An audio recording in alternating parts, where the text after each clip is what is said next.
Claro, pesos, medidas, é o uso dos padrões para o comércio. Nasceu há muito tempo. O psicólogo busca padrões de comportamento. O sociólogo, o antropólogo, olha para a sociedade e vê os padrões da cultura. E o matemático, principalmente quando faz geometria, ele estabelece padrões. E ele enxerga uma estética nesses padrões. E a pintura, a escultura, a poesia, nada mais são do que padrões sendo desenvolvidos, observados para nos apresentar a natureza aos olhos do matemático e do artista, todos analisando padrões.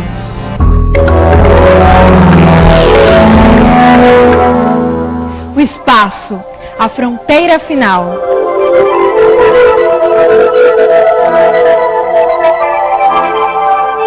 Imagine-se nu, sem nenhum dos recursos da tecnologia, sem luz elétrica ou mesmo sem o conhecimento do fogo, em meio a selvas fechadas ou caminhando ao sol escaldante das savanas, exposto ao frio intenso da noite, aos animais ferozes e à violência das tempestades. Foi assim que os primeiros seres humanos tiveram que encarar o mundo, observar a natureza e aprender com ela. Essa tem sido, desde o início, a regra básica de sobrevivência para a espécie humana.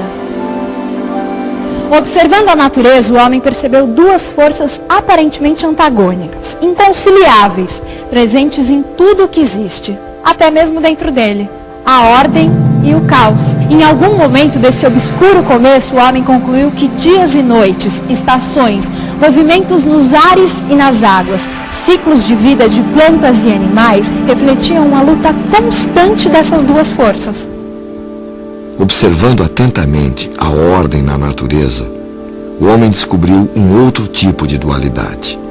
Ao mesmo tempo em que cada elemento é único, apresenta pontos comuns com os demais, como se tudo o que existe tivesse saído de uma única matriz. Os temas se repetem e se combinam, em variedade e quantidade surpreendentes. Aqui nas cavernas, nossos antepassados desenhavam muitos animais. Você sabe por quê? Talvez desenhássemos os animais que nos amedrontavam. Talvez desenhássemos os animais que gostaríamos de caçar. Talvez desenhando, pudéssemos conhecê-los um pouco melhor. Afinal, desses animais não podíamos esquecer. Devíamos observá-los bastante para saber quando chegavam, por onde andavam e como agiam. De uns, precisávamos nos proteger. Dos outros, precisávamos para caçar. Essas pinturas podem ter servido ao jovem inexperiente como um primeiro contato visual com a realidade da caçada. Era talvez um ritual de iniciação onde se poderia dominar o medo antes de viver o acontecimento em sua crua realidade. Quando penetrava na caverna escura e projetava a luz de sua tocha sobre as paredes pintadas, via o bisão, o veado e o javali ganharem vida. E talvez este jovem se sentisse pela primeira vez sozinho, numa caçada real.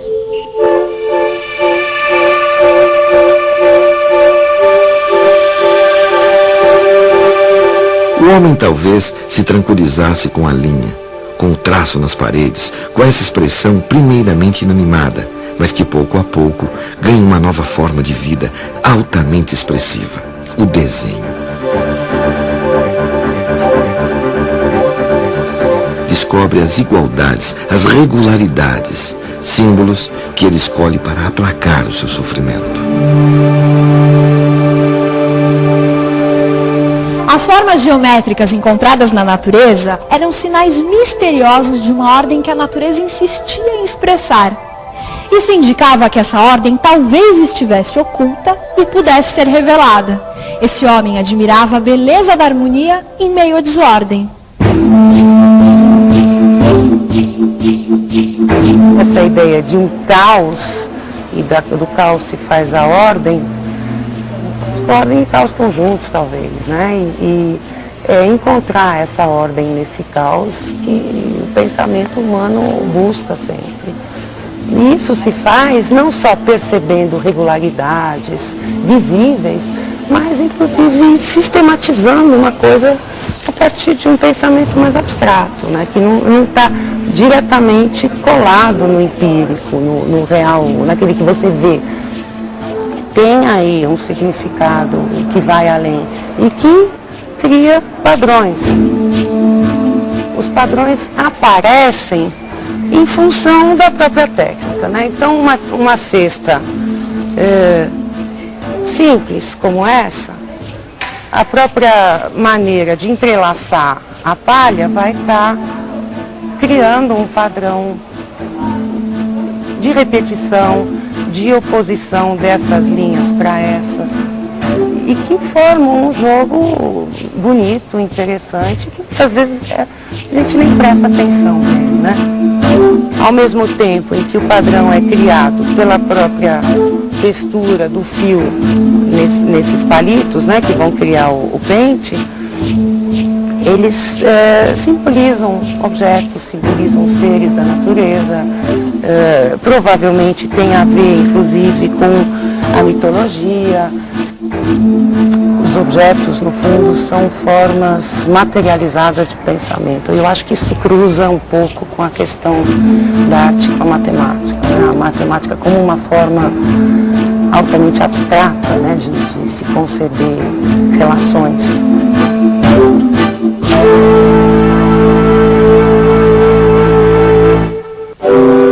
As padronagens em palha, feitas pelos índios em objetos utilitários ou mesmo no teto de suas ocas, servem ainda hoje como guias, seguros caminhos a serem trilhados durante os rituais praticados nas tribos. Em meio aos mistérios da iniciação espiritual, os índios mantêm sua atenção fixa na ordem criada pelos padrões geométricos.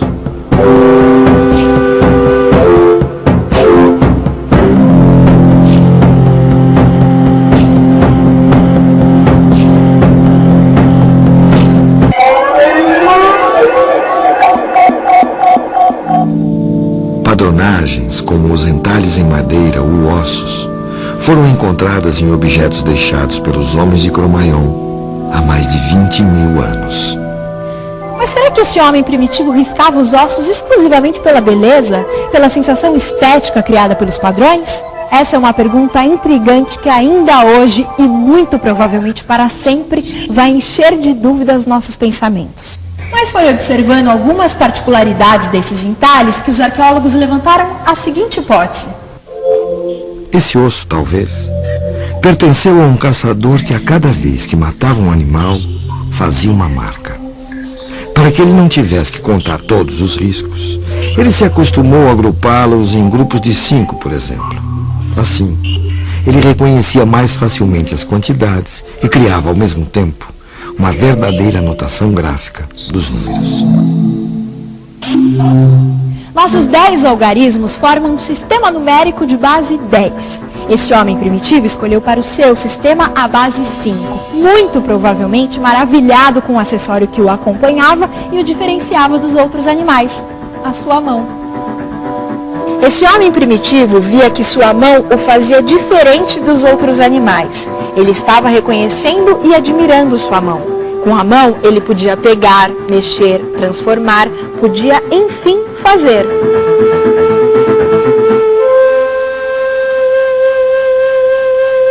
O mais antigo sistema de contagem que existe é o que se baseia nos dedos da mão. Se eu quiser, eu posso usar esse mesmo sistema para contar a quantidade de pessoas que eu vou cruzar aqui por esta praça. Você quer ver? Eu começo por estabelecer um padrão. Para cada pessoa que passa, eu curvo um dedo da mão. Quando todos os dedos estão curvados, eu mudo uma pedrinha de lugar e recomeço novamente. Digamos que eu contei as pessoas que passaram pela praça porque queira comprar passes de ônibus para elas e que o cobrador conhece esse mesmo sistema primitivo de contagem. Como ele vai fazer para me dar a quantidade certa de bilhetes? Bem, para cada pedra que eu der para ele, ele vai separar a quantidade de bilhetes correspondente aos dedos da minha mão. Funciona, mas é cansativo e a gente perde muito tempo. Em latim, essas pedrinhas se chamavam cálculo. E é por causa disso que hoje a palavra calcular significa fazer contas.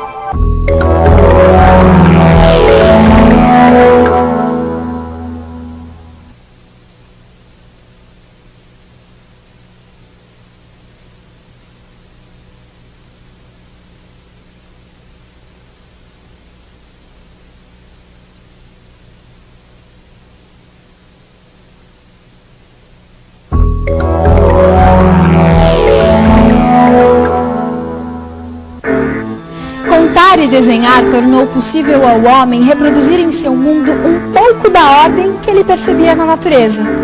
Finalmente era possível planejar. Arte e matemática floresceram juntas. Uma e outra derivam da mesma vontade de estabelecer a ordem e contrapor-se ao caos.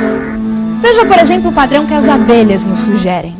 Olha só, se nós seres humanos tivéssemos que fabricar mel e armazená-lo, de certo escolheríamos embalagens cilíndricas como esta. Só que a gente sabe que as abelhas em todas as regiões do mundo armazenam mel em favos formados por alvéolos com a forma de prismas hexagonais geminados.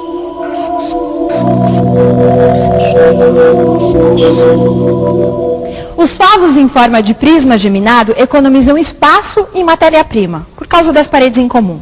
Os únicos prismas regulares cujos lados se encaixam perfeitamente são os triangulares, os quadrangulares e os hexagonais. Veja você mesmo porque as abelhas só utilizam o prisma com base hexagonal. Corte 3 tiras de cartolina do mesmo tamanho. Vamos supor que elas tenham 12 centímetros de comprimento por 6 de largura. Dobre os 12 centímetros da primeira tira em 3 lados iguais, de 4 centímetros.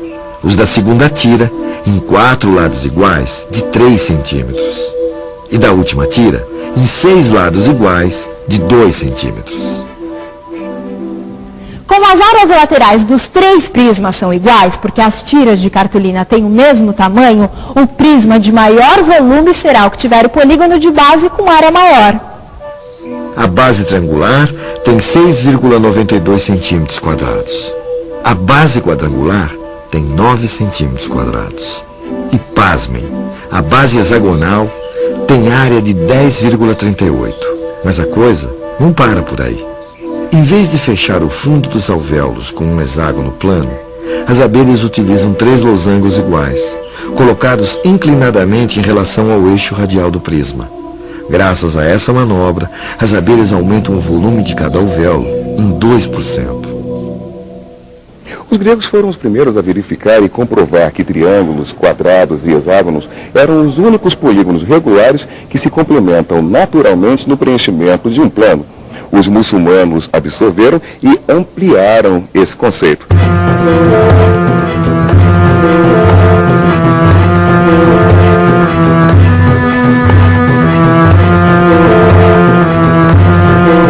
Quando polígonos são colocados lado a lado, cobrindo um plano sem espaços vazios, temos o mosaico.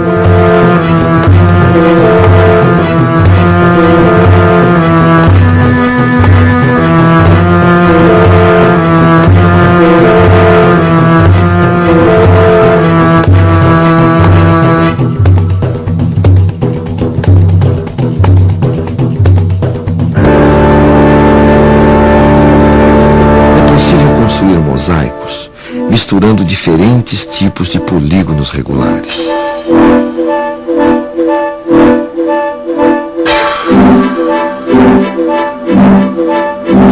Unidos pelos vértices, existem apenas 8 tipos de mosaicos, sendo um deles descoberto pelo matemático e astrônomo alemão Johannes Kepler.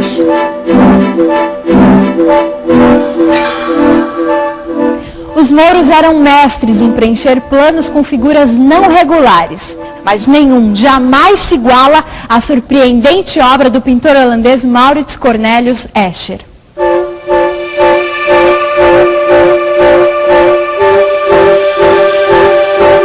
Na verdade, não se pode chamar as figuras elaboradas por Escher de mosaicos. Afinal, elas não são compostas por polígonos, mas são infalíveis em sua pretensão de reunir de forma instigante a arte e a matemática.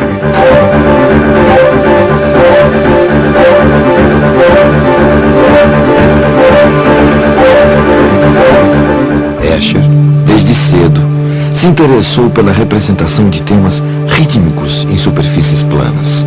No entanto, ele só encontrou a solução para o seu trabalho depois de visitar Alhambra, no sul da Espanha, onde copiou estes mosaicos feitos durante a invasão árabe.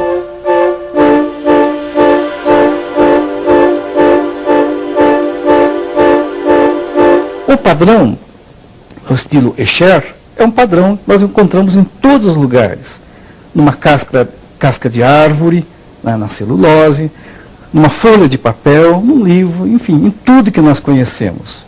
Então nós temos, a natureza realmente tem esse lado muito interessante, que é a repetição das formas, em escala macroscópica ou em escala microscópica. Imagens de moléculas geradas por computador são absolutamente artísticas. Elas traduzem exatamente o sentido dos trabalhos do Escher. Agora, por que falar do Escher em termos de ciência? É porque na ciência a repetição significa um padrão. Nós inferimos muitas conclusões justamente pelo comportamento repetitivo dos eventos.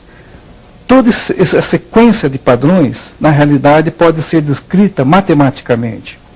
E a composição dessas formas, ou as equações matemáticas, que acabam regendo a maneira como as moléculas, as partículas na natureza se agrupam, formando tudo que nós conhecemos. E tal como a arte rupestre, que no princípio era apenas um trabalho de autoexpressão e acabou por satisfazer outras necessidades da comunidade, a obra de Escher vem servindo de referência para a busca de soluções em diferentes áreas. O Escher, ele era um artista que desenhava formas. De uma maneira ou de outra, ele não se interessava com a produção de um tecido, de um custo, minimizar um custo, mas ele se interessava em te fazer pensar como essas formas conseguiram se encaixar. Eu acho que ele tinha que ser um visualizador, uma pessoa que fecha os olhos e visualiza as coisas no local antes de desenhar. E isso tem a ver com, hoje, o encaixador que não usa o nosso programa, que usa a parte manual, que ele tem que fechar os olhos e saber como ele vai colocar as peças para fazer o encaixe.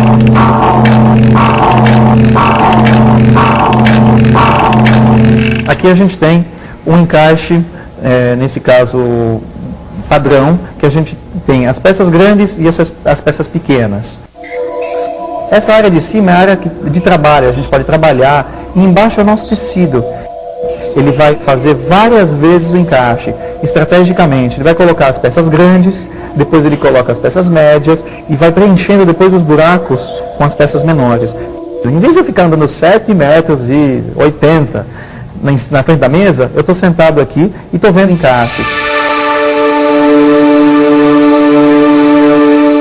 Assim como serviram de base as complicadas criações de Escher, as formas geométricas também podem inspirar trabalhos simples, como por exemplo os quadros do pintor Alfredo Volpi.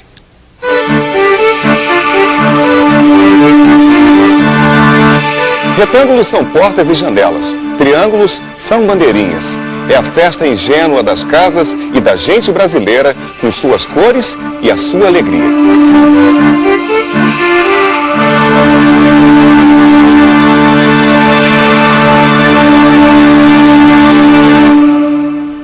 E agora, o que você me diz? É um quadro de Volpi?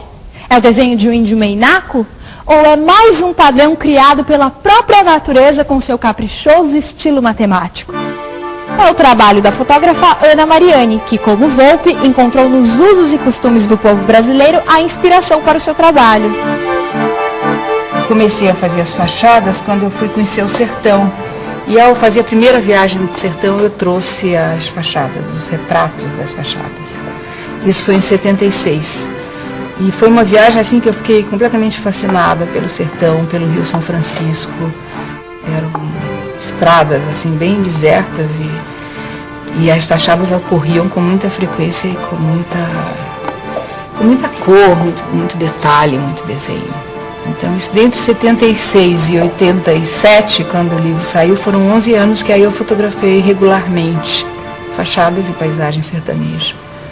Os padrões da construção, eles estão muito ligados às necessidades das pessoas. E essas necessidades estão ligadas também às possibilidades. Se a gente olha, vê que as casas são extremamente simples, as fachadas são ornamentadas, mas as casas são... Às vezes é chamada casa de porta e janela. Ela não tem nenhuma coisa a mais do que o absolutamente necessário. Isso é a parte interna da casa. E na fachada, então, tem toda essa ornamentação. Eu acho que vem de vários conhecimentos. Agora, eu acho que se perguntar a qualquer deles qual é esse padrão, ninguém vai saber responder.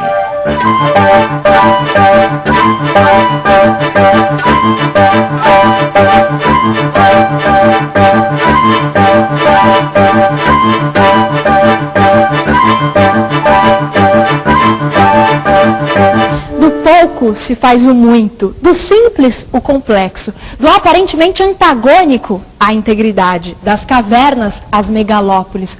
O homem continua o mesmo observador atento da natureza, buscando compreender nas entrelinhas dos padrões artísticos e matemáticos as delicadas relações que determinam o equilíbrio entre a ordem e o caos.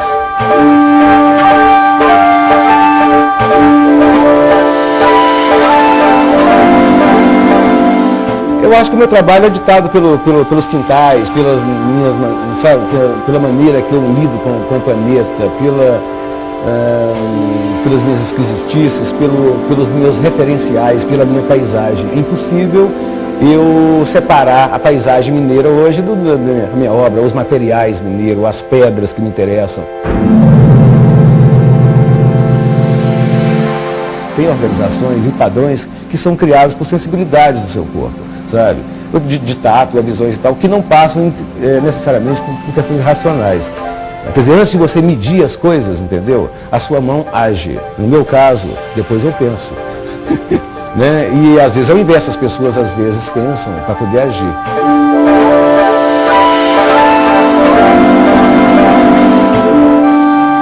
Agora, sem dúvida, eu faço arte para organizar o meu caos, para tapar um buraco na minha alma incomensurável, do tamanho do universo. Quer dizer assim, essa questão da fragilidade, sabe, é que faz você criar um padrão, sem dúvida nenhuma, que organize razoavelmente esse caos, que seja paliativo, como um remédio, tá?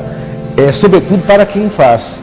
E deveria ser um pouco agradável para quem vê. Ou então que ela detone em quem vê algumas coisas legais, ou gostosas, ou de estranhamento, sei lá que seja. Né? E agora, sem dúvida nenhuma, a arte para o artista, eu espero que ela crie esses padrões, talvez, de reconhecimento da sua própria alma. Porque senão você se perde inteiramente. Eu acho que tem todo sentido.